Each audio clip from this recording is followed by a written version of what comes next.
Hey there, this is John Anthony Francis Wilcox, and today is Saturday, the 16th of September, 2023. How you doing? Hopefully you've had a good week.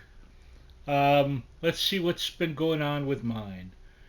So, my phone was dead on Monday, and they fixed it on Tuesday, and now it's dead again. How about that?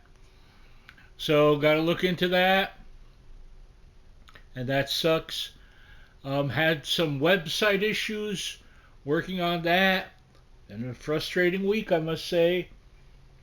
And let's see, Grace Mary came, brought me communion on Thursday, and beyond that, been an aggravating week. So let's talk about something else.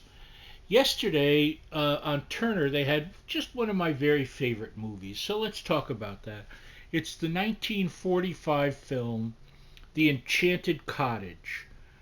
Um, who directed it? I think it was it Richard or John? It was one of the Cromwells. I forget if it's one's the actor, one's the director. It was either Richard or John, but anyway, it was Cromwell that directed it, and it stars Robert Young, who most people my age know as Marcus Welby, M.D., and Dorothy McGuire. And it's about this little cottage where Dorothy, who plays a very kind of uh, not very attractive looking woman who gets a job as a maid there. And Robert Young is going to be there. I guess was it for his honeymoon or something like that. He was pre-scouting it.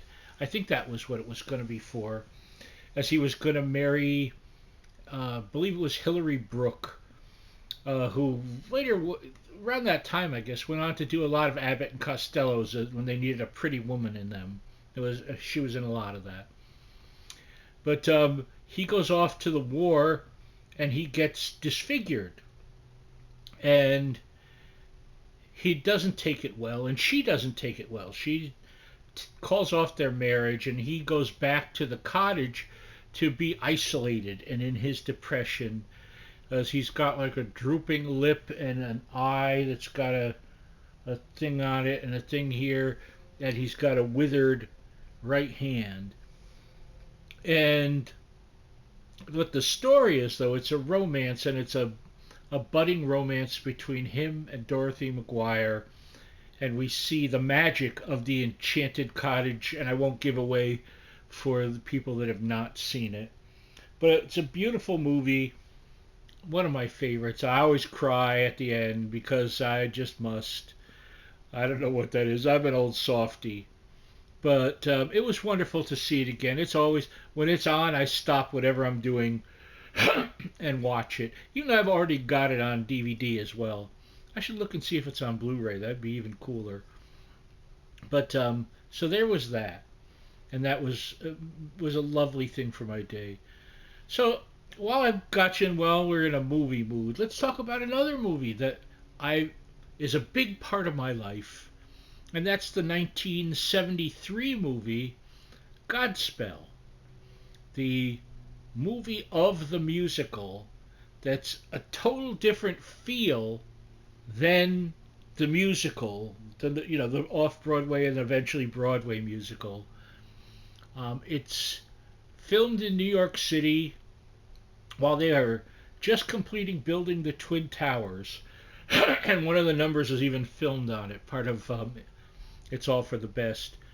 But they managed to time it out where they filmed, so New York looked totally deserted, other than the 9 players of the film. I believe it's 9. I think so.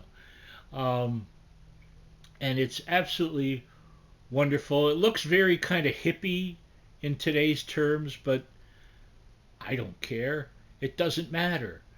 Um, it's very powerful. It's another one to cry in because it's basically based on the book of Matthew, and takes you from when John the Baptist meets Jesus all the way up to the crucifixion. and it's full of great songs, wonderful performances from all the folks in it. Victor Garber, who has a distinction of he also played the devil in a Broadway version of Damn Yankees. So he played both Jesus and the devil at some point on Broadway. Um, and he's just a fine actor. The wonderful Robin Lamont sings Day by Day. Uh, Lynn Thigpen, who was, what was it, the chief in Where in the World is Carmen Sandiego, who sadly left us. She sings a wonderful version of Bless the Lord. And I've watched it a bazillion times. I think that's the official number. And I'll watch it a bazillion more. It always is a wonderful journey.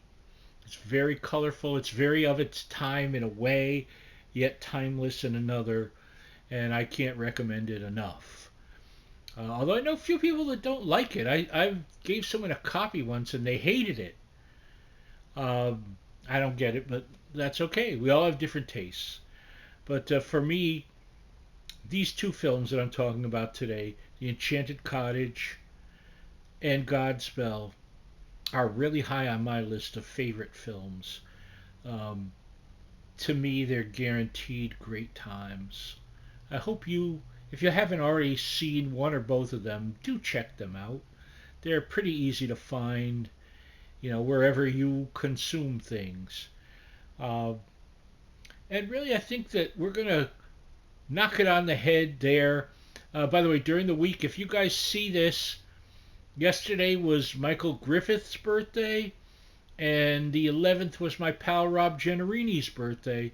So I hope you both had wonderful birthdays, and I will see you all soon. I love you. We'll see you next time. Bye, bye, bye, bye, bye, bye.